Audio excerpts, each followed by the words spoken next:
তাশাহুদ যখন বসবেন সেই সময় কখন আঙ্গুল দ্বারা ইশারা করবেন?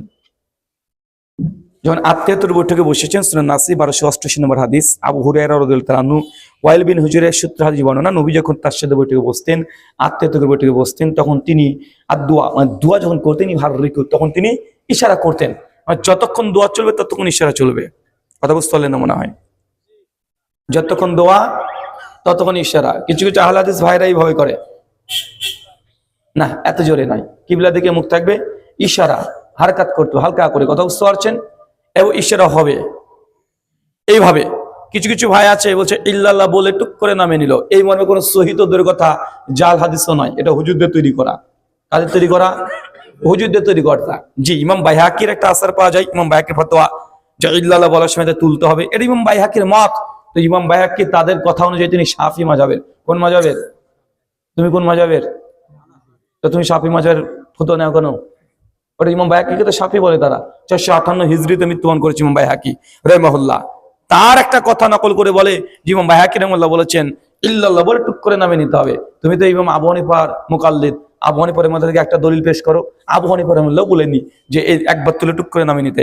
ইমাম আবু হানিফা, ইমাম মোহাম্মদ, কাজী ইউসুফ, ইমাম জুফার 40 জন যে মিথ্যা সদস্য বোর্ড ইমাম আবু হানিফার নামে চালিত বলে দাবি করা হয়, কেউ বলেনি ইল্লাল্লাহ বলে টুক করে নামে নিতে হবে। যদি কেউ পারে আমাকে যেন দেখিয়ে দেয়, চ্যালেঞ্জ করলাম। নাই নাই কিউট বয় সহ গোটা বাংলাদেশের যত আছে যারা একবার তুলে নামে নাই, এবারে কোনো দলিল নাই।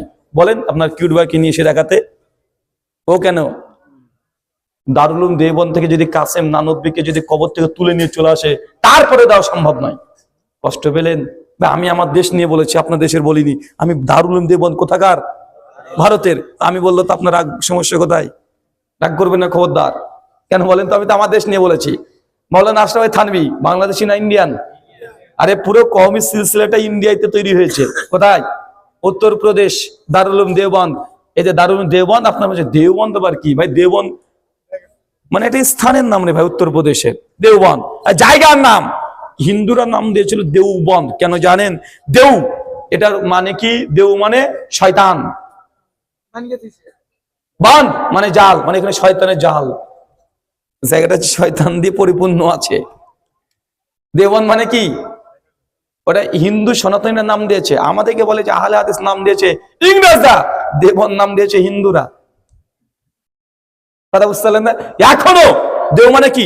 অনেক মানুষ যারা বেশি খায় বলে দেওয়ের মতো খাচ্ছে রে, গ্রামে বলে না যে যা দেওর একদম। দেও মানে কি?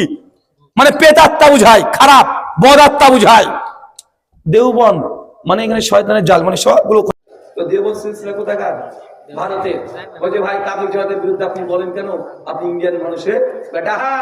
তাবলীগ জামাত কোথাকার? ভারতের হরিয়ানা মিয়র শহরের মৌলানা ইলিয়াস সাহেব প্রথম তাবলীগ শুরু করেছে। এটা আমার দেশের মাল তুমি নিয়েছো, সবগুলো মেড ইন ইন্ডিয়া। জামাত ইসলাম কোথাকার? অখণ্ডীয় ভারতের হায়দ্রাবাদ, ওটাও ভারতের। এই যে সুন্নি মানে জিলেপি আছে না কিছু, মানে তাহেরি কোম্পানি, তাহেরি কোম্পানি বুঝেন না? ওরা কোথাকার? বেরেলি। কোথায় জায়গা?